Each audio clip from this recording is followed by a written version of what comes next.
Bonjour, amis de mon blog.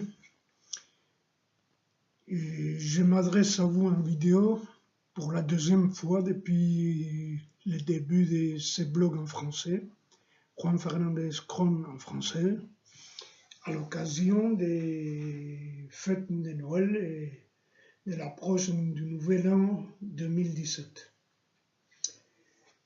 Je tiens ici à vous parler d'une attaque dont je me suis vu l'objet sur ce blog en français et de la part de quelqu'un, Georges Druard, de son nom et prénom, habitant la commune, comme par hasard, la commune de Molenbeek et Saint-Jean, qui s'est permis de m'attaquer il y a 3-4 jours et en m'insultant, traitant des salopards, et certainement du fait de m'être permis de m'exprimer au sujet des thèmes, des questions de l'actualité belge. Les insultes, ça vaut ce que ça vaut. Ça se qualifie plus lui que c'est lui qui essaye d'insulter, d'autant plus que ce sont des insultes mineures. C'était le cas s'il s'agissait d'insultes infâmes, pourtant une charge, disons, d'infamie serait tout autre ma réaction. Il pense de moi ce qu'il voudra, ce monsieur. Mais il est clair, à mon avis, que ce qui a motivé sa réaction, c'est pas tellement les attaques, je n'ai pas attaqué tellement qui que ce soit sur mon blog. Je me suis permis quelques critiques très légères au sujet du cas si cocasse sur certains aspects de la demande d'octroi d'un visa humanitaire à une famille d'Alep où les bombes et les bombardements sont arrêtés déjà il y a belle lurette, soit dit en passant. Et je me suis permis aussi d'attaquer, critiquer la diplomatie belge dans la personne du ministre d'Extérieur belge Didier Reynders au sujet de la guerre civile. N'oublions pas qu'il est avant tout une guerre civile en Syrie. Une diplomatie qui n'emboîte pas, bien sûr, derrière la Maison-Blanche, l'Angleterre et la France. Et avec ceci près que la Belgique traîne une tradition de neutralité stricte sur le plan des relations internationales depuis la création de l'État belge indépendant. Ce monsieur, de toute évidence, me tient à rigueur de me permettre une telle liberté d'expression, et je l'attribue surtout au fait de ma nationalité, de mes origines espagnoles, qui lui pousse de toute évidence à crier au scandale. Il est très probablement habitué, lui comme tant d'autres Belges, à des Espagnols qui habitent ici en Belgique, les uns comme touristes, ce qui est le cas des eurofonctionnaires, passent ici quelques temps, quelques mois, voire des années, puis retournent en Espagne. Ils sont vécus en Belgique, passage, transit. Et les autres Espagnols en Belgique s'offrent l'image des subalternes modèles.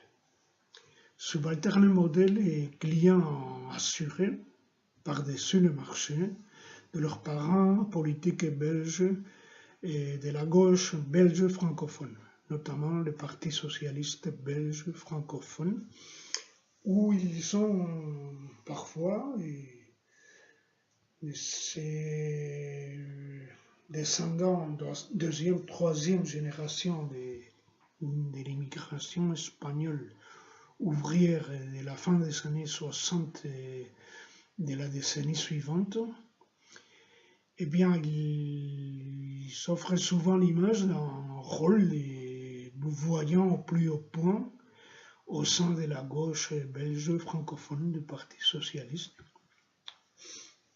Des noms et prénoms espagnols à l'appui, parmi les plus emblématiques, comme c'est le cas de mon nom et de famille à moi, Fernandez.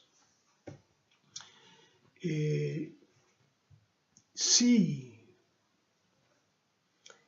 ces Espagnols parfaitement intégrés dans la politique de gauche en Belgique,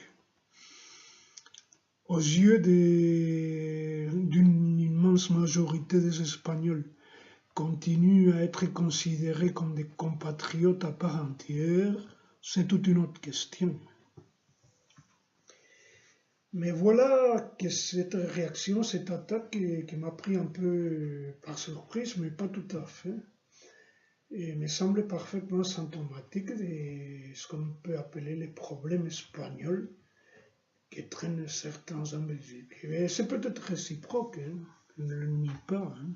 Je crois qu'on peut parler, comme je viens de le faire sur mon blog, d'un complexe d'amour et de haine entre l'Espagne et la Belgique, entre Espagnols et Belges. Et je ne parlais pas tout à fait gratuitement, non. J'habite depuis 30 ans en Belgique et je peux avancer des situations que j'ai vécues moi-même en Belgique en illustration de ce que je dis ici. En 2000, j'avais été arrêté devant le Palais Royal de Bruxelles à l'occasion de la visite du roi d'Espagne, Juan Carlos Ier, père de l'actuel monarque,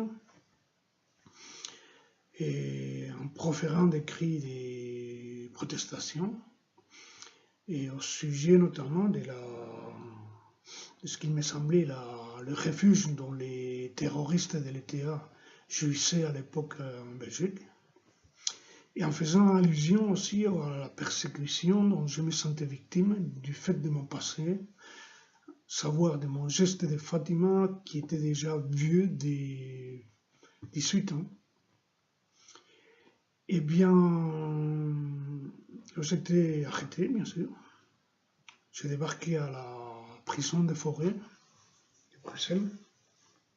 J'ai tout de suite transféré à l'annexe psychiatrique, ce qu'on peut appeler la cage aux fous furieux de la prison de Forêt. Premier étage au fond à droite, c'est peut-être toujours le cas, c'était à l'époque comme ça. Et une cellule spéciale pour le réserver pour les cas, disons, les plus désespérés. On y était, et à part moi, quelques cas des gens qui traînaient des peines lourdes et des faits d'une gravité exceptionnelle. Et l'immense majorité d'entre eux, c'était des jeunes qui étaient victimes d'addiction aux drogues dures et qui étaient l'objet dans cette cellule des traitements énergiques, musclés, antidrogue, qui se traduisait dans une situation que je dois ici expliquer en détail parce qu'il n'est pas facile à comprendre pour les gens qui n'ont pas vécu cette situation, eux personnellement. Ces jeunes drogués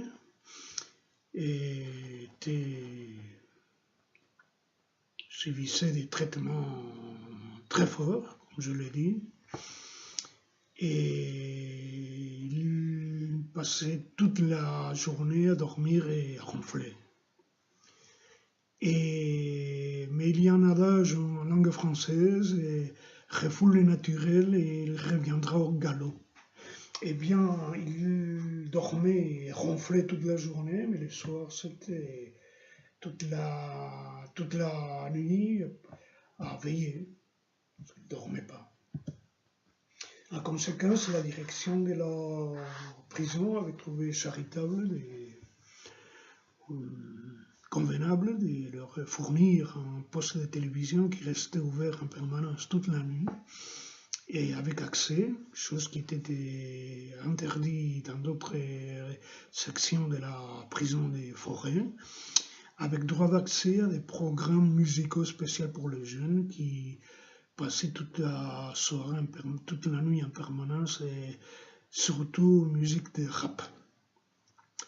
Voilà la situation où je me suis vu confronté pendant 2 semaines dans l'annexe psychiatrique de la prison des Forêts, où pendant la journée je ne pouvais pas matériellement dormir, du fait du fracas et des bruits de l'extérieur, des cours qui se remplissaient d'autres reclus pour le préau, et la nuit non plus à cause de la télévision. Au bout de 2 semaines, j'étais au bout de mes forces. Et au bout de la première semaine, j'étais amené devant les psychiatres responsables de l'annexe psychiatrique des Forêts, un médecin flamand qui s'exprimait en français. On avait une petite conversation. Au bout de quelques minutes, quelques instants, je me suis permis, j'ai eu la maladresse de mentionner le nom de Léon Degrelle comme une illustration de ce qui me semblait et une preuve flagrante que les relations entre l'Espagne et la Belgique n'étaient pas si normalisées qu'il le prétendait. Et bien il m'avait arrêté brusque, net. Écoutez monsieur, votre discours ça prend trop d'ampleur. Ampleur ou longueur, je ne sais pas ce qu'il avait dit. Et bien résultat, il avait signé tout de suite 1 semaine de plus interné dans l'annexe psychiatrique. Au bout de 2 semaines, comme j'ai dit, j'étais au bout de mes forces. Et on m'a mené à nouveau pour des interrogatoires au palais de justice Place Poulard. Là, j'ai joué mon va-tout, au risque de m'entraîner de sérieuses conséquences. Et j'ai dénoncé le traitement cruel, inhumain et dégradant dont je me sentais objet dans l'annexe psychiatrique de la prison des Forêts. Comme par hasard, la nuit même, j'étais transféré à un régime normal.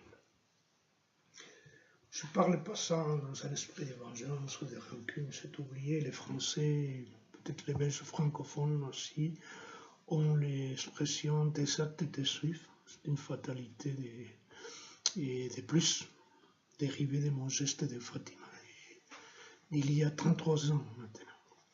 Mais bon, je les présente je les fais valoir comme une illustration supplémentaire de ces problèmes, paraît-il, insurmontables pour certains, qui leur posent le fait de voir un Espagnol en Belgique s'exprimer sans complexe et sans problème sur les sujets d'actualité belge.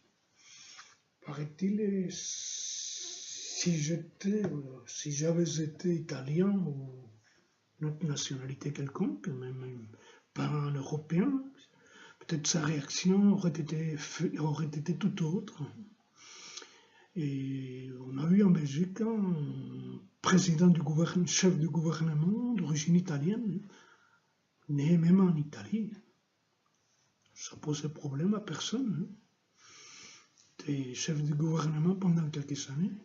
Il y a une commune de Belgique, parmi les plus peuplées, Saint-Josse, qui affiche un bourgmestre d'origine turque qui ne se gêne nullement du tout à faire de la politique en Belgique et à s'exprimer sur le sujet des plus brûlants d'actualité de son pays d'origine, la Turquie. Soit dit en passant, j'ai dit, je le répète. Donc,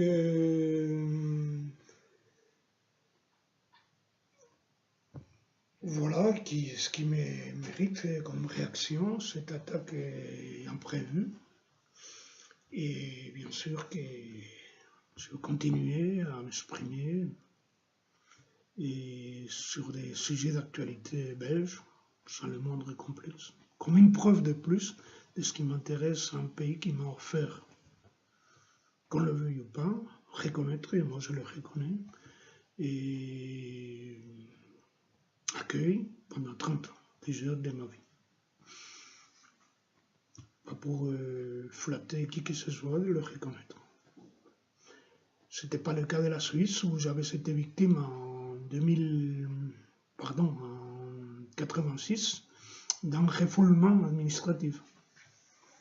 Donc je fais responsable pas tellement aux autorités belges, mais à des groupes de pression, disons, catholiques liés à l'Opus Dei du canton du Valais, où j'avais habité au séminaire d'école pendant 4 ans. En Belgique, par contre, j'ai pu résider malgré tout, malgré mes déboires judiciaires pendant 30 ans. Et ça, je le reconnais. Pour ça, je tiens quand même à le rappeler ici et à vous souhaiter tous de tout mon cœur et mes meilleurs vœux de nouvel an. Merci.